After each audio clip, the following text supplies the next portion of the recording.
నమస్తే, welcome to journalist Seenu. Pulivendula by election నడుస్తుంది. ZPTC సంబంధించి పులివెందల ఒంటిమిట్ట 2 జడ్పీటీసీ స్థానాలకి బై ఎలక్షన్ నడుస్తుంది. దీనికి ఎన్నికల కమిషను షెడ్యూల్ను ఖరారు చేసింది. ఈరోజు పోలింగు పెద్ద ఎత్తున నిర్వహించడానికి ప్రభుత్వ యంత్రాంగాన్ని మొత్తాన్ని కూడా ఎన్నికల కమిషన్ అప్రమత్తం చేసింది.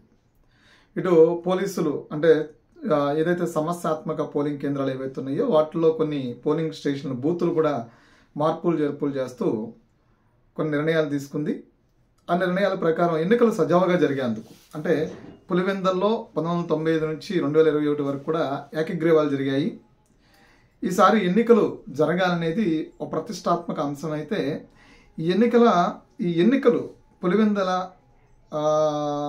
లో జరగటం అనేది ఒక ప్రతిష్టాత్మక అంశంగా చెప్పవచ్చు. ఎందుకంటే అక్కడ ప్రస్తుత ఎమ్మెల్యే జగన్మోహన్ రెడ్డి గత మాజీ ముఖ్యమంత్రిగా ఉన్నారు, వైఎస్ఆర్సీపీ పార్టీ అధ్యక్షుడు కాబట్టి సో అది ప్రతిష్టాత్మకంగా తీసుకోవాలి.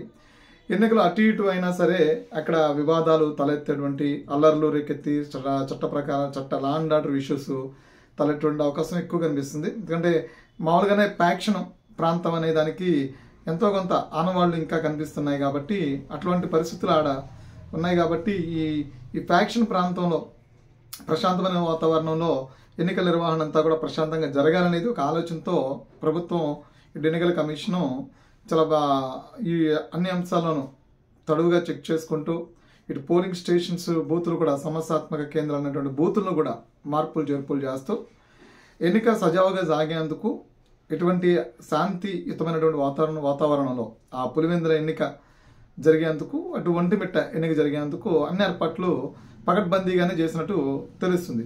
కానీ ఈరోజు ఉదయం నుండి అంటే ఇటు పోలింగ్ బూత్ దగ్గర పోలింగ్ పోలింగ్ కార్యక్రమం మొదలైనప్పటి నుంచి ఓటర్లు క్యూ లైన్లు వచ్చినప్పటి నుంచి కూడా అక్కడ కొంత గందరగోళం వాతావరణం కనిపిస్తుంది. అసలు అక్కడ గందరగోళానికి కారణాలు ఏంటి, ప్రధాన కారణాలు ఏంటి అనేది మనం చెక్ చేసుకున్న తర్వాత 1-2 సార్లు దాని మీద డిస్కషన్ చేసిన తర్వాత ఒక వీడియో చేయడం ఉత్తమం. ఎందుకంటే వన్ సైడ్ మాట్లాడేటువంటి వెర్షన్ అనిపిస్తుంది. ఎందుకంటే పోలింగ్ జరిగే ప్రాంతాల్లో ఇరు వర్గాల మధ్య ఘర్షణలు లేవనెత్తుంటాయి. పోలీసులు వాటిని సర్దు చెప్పి అక్కడి నుంచి ఆ ఘర్షణకు సంబంధించిన వాతావరణాన్ని అంతా కూడా సర్దుబాటు చేస్తుంటారు. ఎన్నిక ప్రక్రియ అంతా కూడా ప్రశాంతంగా సాగే విధంగా కూడా చర్యలు చేపడుతూ ఉంటారు. సరే, అలాంటి పరిస్థితులు ఎందుకు వస్తున్నాయి అక్కడంటే నిన్న ఈవినింగ్ నుంచి కూడా వైసీపీ పులివెందల్లో జరుగుతున్నటువంటి ఈ బై ఎలక్షన్ ఏదైతే ఉందో, జడ్పీ ఎలక్షన్ ఏదైతే ఉందో ఆ ఎన్నిక ప్రక్రియ చదువుగా జరగకుండా ఉండేందుకు ఒక ప్రణాళిక రెడీ చేసుకుందని తెలుస్తుంది. ఎందుకంటే ఇప్పటికే కొన్ని ట్విట్టర్లో కొన్ని పోస్టులు కూడా చూస్తూ ఉన్నాం.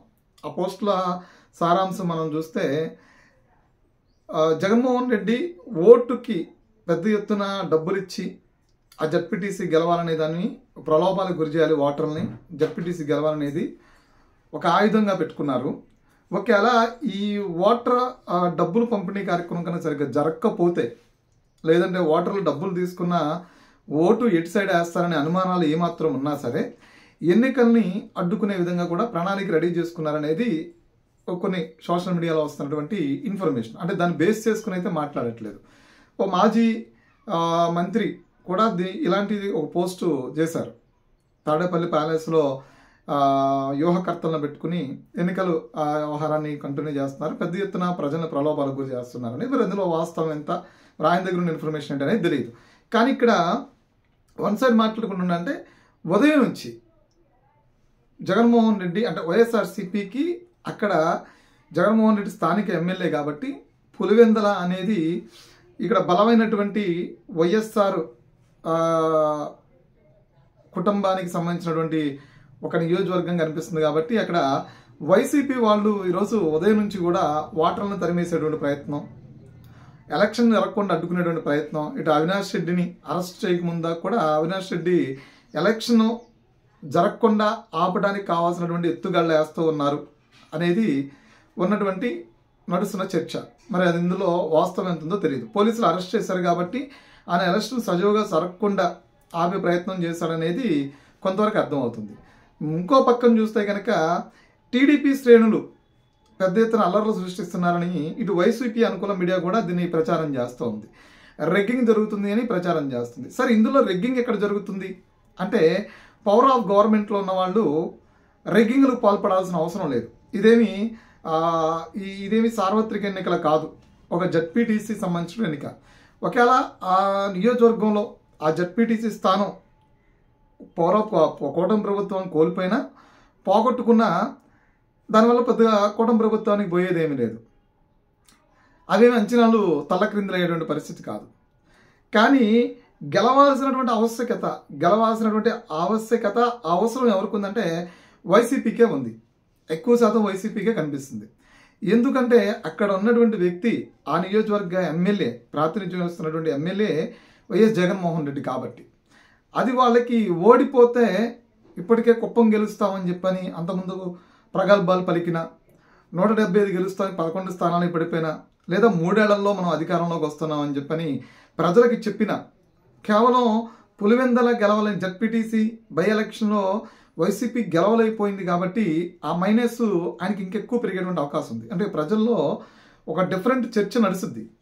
ఎందుకు జగన్మోహన్ రెడ్డి సొంత నియోజకవర్గంలో, అంత బలం ఉన్నటువంటి నియోజకవర్గంలో, సొంత సామాజిక వర్గం ఎక్కువ ఉన్నటువంటి నియోజకవర్గంలో 1,00,000 ఓట్ల మెజార్టీ దాకా గెలవగలుగుతున్నటువంటి జగన్మోహన్ రెడ్డి గెలవగలుగుతున్న నియోజకవర్గంలో ఒక జడ్పీటీసీ మెంబర్ ఎందుకు గెలవలేకపోయాడు అనేది రేపొద్దున చర్చ నడుస్తుంది. ఈ చర్చకి రేపొద్దున వైసీపీ నేతల్లో చాలా మంది దగ్గర ఆన్సర్ ఉండదు. కాబట్టి ఆ ఎన్నికని అడ్డుకోవడమే ప్రధాన ఎజెండాగా పెట్టుకున్నారు. ఆ ఎన్నికను అడ్డుకోవడం ద్వారా, అక్కడ శాంతి భద్రతలకు విఘాతం కలిగించడం ద్వారా, ఎన్నిక సజీవుగా జరగకుండా ఉండేదానికి వైసీపీ క్వార్టర్ని అంతా కూడా అక్కడ చేరడం, పెద్ద ఎత్తున ఓటర్లని ప్రలోభ పెట్టడం, ఓటర్లని ఇబ్బంది పెట్టడం, వాళ్ళని భయభ్రాంతులకు గురి చేయడం, పోలింగ్ బూతుల దగ్గర అల్లర్లు సృష్టించడానికి ప్రయత్నం చేయడం, అది కూటమి ప్రభుత్వం మీద నెట్టేసే ప్రయత్నం చేయడం. ఇక్కడ టీడీపీ శ్రేణులు నిన్నటి వరకు నాకున్నటువంటి ఇన్ఫర్మేషన్ ఏంటంటే టీడీపీ శ్రేణులు నిన్నటి వరకు ప్రచారం చేశారు. ప్రచారం ముగిసిన తర్వాత కొన్ని జిల్లాల నుంచి వచ్చిన వాళ్ళు ఎక్కడ వాళ్ళు అక్కడ గట్టి మాట వెళ్ళిపోయారు. స్థానిక ఉండేటువంటి టీడీపీ నేతలు, ఇది పెద్ద క్యాటర్ కూడా లేరు, స్థానిక ఉండేటువంటి టీడీపీ నేతలు, ఆ కార్యకర్తలు, లేదంటే కనుక ఆ సానుభూతి పరులు మాత్రమే, ఓట్లు వేయడానికి వచ్చే ఓటర్లు మాత్రమే ఉన్నారు తప్ప బయట నుంచి వచ్చినటువంటి వాళ్ళు ఎవరు లేరు. కానీ వైసీపీ బయట నుంచి చాలా మందిని పోగు చేసుకొచ్చి అక్కడికి వచ్చింది అనేది. ఎందుకంటే ఎన్నికను అడ్డుకోవడమే ప్రధాన ఎజెండా.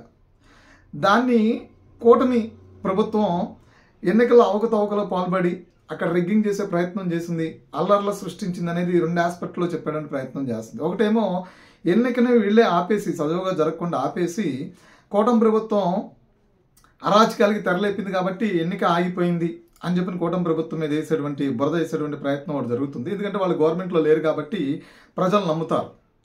ఇంకోటి ఏంటి అంటే ఎన్నిక ఒకేలా ఓడిపోయినా వైసీపీ ఆ ప్రాంతం పులివెందల జడ్పీటీసీ ఓడిపోయినా అది కూటమి ప్రభుత్వం రెగ్గింగ్ చేసి అరాచకాలు సృష్టించి గెలిచింది అనేది ఈ 2 ఆస్పెక్ట్స్ తీసుకెళ్లి కూటమి ప్రభుత్వం మీద వేసేటువంటి ప్రయత్నం. ఇక్కడ టీడీపీ అభ్యర్థి పోటీ చేస్తుంది కాబట్టి ఏదో ప్రయత్నం బలంగా జరుగుతుంది అనేది ప్రధానంగా ఇప్పుడు మనకు అందుతున్న సమాచారం. అసలు ఇక్కడ ఏం జరుగుతుందని మనం కొంత లోతుగా తెలుసుకుంటే కనుక అక్కడ 100% టీడీపీ గెలవబోతుంది.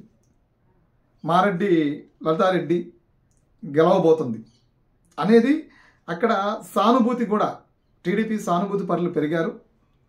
ప్లస్ పోతే గవర్నమెంట్ ప్రభుత్వం ఇస్తున్నటువంటి అభివృద్ధి సంక్షేమ పథకాలకు సంబంధించి వాళ్ళ అభిప్రాయాలు మారాయి.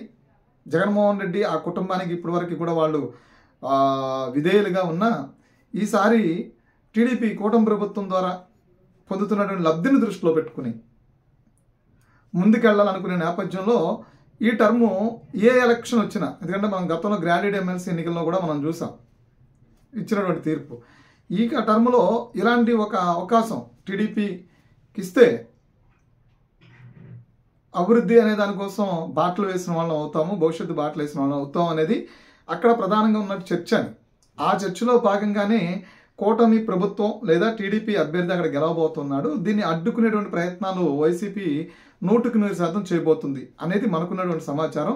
సో గ్రౌండ్లో జరుగుతున్నది వైసీపీ నేతలు ఎక్కువ అరెస్టులు కాబట్టడం కానీ, అల్లర్లు సృష్టించడం కానీ, అవినాష్ రెడ్డి అరెస్ట్ అయినటువంటి విధానం కానీ ఇవంతా కూడా దానికి వాళ్ళు వైసీపీ నేతలు కుట్రపూరితంగా వ్యవహరిస్తున్నారనే దాన్ని చెప్పుకోవాలి. ఇదేది వన్ సైడ్ మాట్లాడుతున్నాం అని కాదు. ఓటమి భయంతో వైసీపీ సృష్టిస్తున్నటువంటి అరాచకాలు చాలా స్పష్టంగా కనిపిస్తున్నాయి కాబట్టి ఇది నిజం, మాట్లాడక తప్పనటువంటి పరిస్థితి.